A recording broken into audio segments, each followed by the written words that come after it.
लेकिन शॉन गुल्ली की बात मानने को तैयार ही नहीं है, क्योंकि वो अपने घर में ये बता कर आया था कि वो रात में 8 बजे तक वापस आ जाएगा, इसलिए उसे जाना ही होगा। गुल्ली और बिल्ली शॉन को लेकर उसके घर की तरफ चल दिए। शॉन का घर यहाँ से काफ़ी दूर है, इसलिए गुल्ली को जंगल के रास्ते शॉन को लेकर जाना होगा। ये एक शॉर्टकट है, लेकिन इस जंगल में एक बहुत ही बड़ा खतरा मौजूद है। वो है ग्रैनी का घर। ग्रैनी एक पागल बूढ़ी औरत है।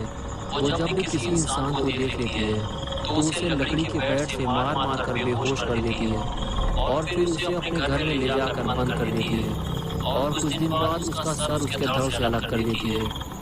ये तीनों जैसे ही ग्रैनी के घर के सामने पहुंचे तो गुल्ली स्कूटर रोक कर खड़ा हो गया और ये देखने लगा कि ग्रैनी के घर के सामने एक आदमी मोटरसाइकिल लेकर खड़ा हुआ है और वो कुछ अजीब सी हरकत कर रहा है। शायद उसकी मोटरसाइकिल खराब हो गई है और वो उसे ही ठीक कर रहा है। गुल्ली कहने लगा शायद इसे पता नहीं है ये किसके घर के सामने खड़ा हुआ है। शॉन कहने लगा हाँ शायद इसे पता नहीं है। गुल्ली कहने लगा हमें इसकी हेल्प करनी चाहिए और उसे बताना चाहिए कि वो एक पागल औरत का घर है, वहाँ से हट जाओ। ये कहकर गुल्ली और शॉन उस आदमी की तरफ चलने लगे। ये तीनों उसकी हेल्प करना चाहते थे, लेकिन जब तक ये तीनों उसके पास पहुंचे वो आदमी मोटरसाइकिल से उतरकर ग्रैनी के घर की तरफ जाने लगा और फिर उसने ग्रैनी का दरवाज़ा खटखटाया। अब गुल्ली और बिल्ली उसकी कोई मदद नहीं कर सकते थे। वो सिर्फ गाड़ी के पीछे छुपकर उस आदमी को देख रहे थे कि अब उसके साथ क्या होने वाला है। क्या ग्रैनी अभी भी जिंदा है या वो अब मर चुकी है? तभी घर का दरवाज़ा खुला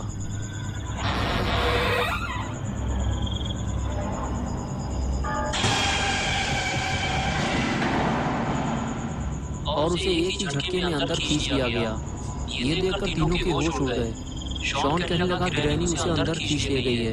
उसके बाद गुल्ली और बिल्ली आपस में बात करने लगे उस आदमी को ग्रैनी के चंगुल से कैसे बचाया जाए। शॉन गुल्ली और बिल्ली की बातें सुनते हुए बोला मुझे ग्रैनी से बहुत ज़्यादा डर लगता है, लेकिन मैं तुम लोगों के साथ चलने को तैयार हूँ। और उसके बाद बिल्ली और शॉन ने घर के अंदर जाने का फैसला किया, लेकिन ये तीनों अंदर जाएंगे कैसे? तभी तीनों की नज़र ऊपर रखी हुई सीढ़ी पर पड़ी। अगर ये सीढ़ी नीचे होती तो ये तीनों ऊपर चढ़ जाते। तभी गुल्ली और बिल्ली के दिमाग में एक आइडिया आया। ये दोनों ने शॉन को बलि का बकरा बनाया और उसे सीढ़ी लाने के लिए ऊपर भेज दिया।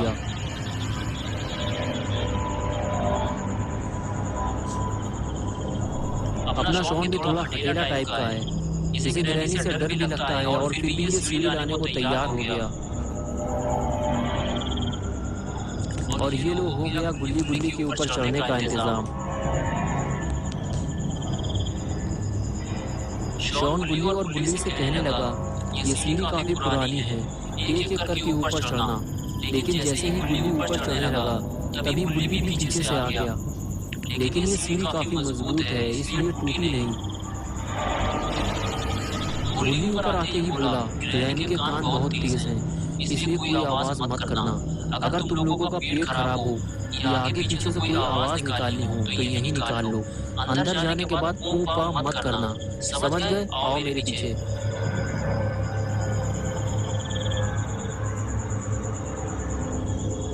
गुल्ली और शॉन को ये लग रहा था कि ऊपर वाला दरवाजा आसानी से खुल जाएगा, लेकिन ऐसा कुछ हुआ नहीं, क्योंकि ये दरवाजा भी अंदर से लॉक है। अब कोई और इंतजाम करना होगा। गुल्ली बोला शॉन सीढ़ी लगाओ, हम लोग ऊपर चलकर देखते हैं।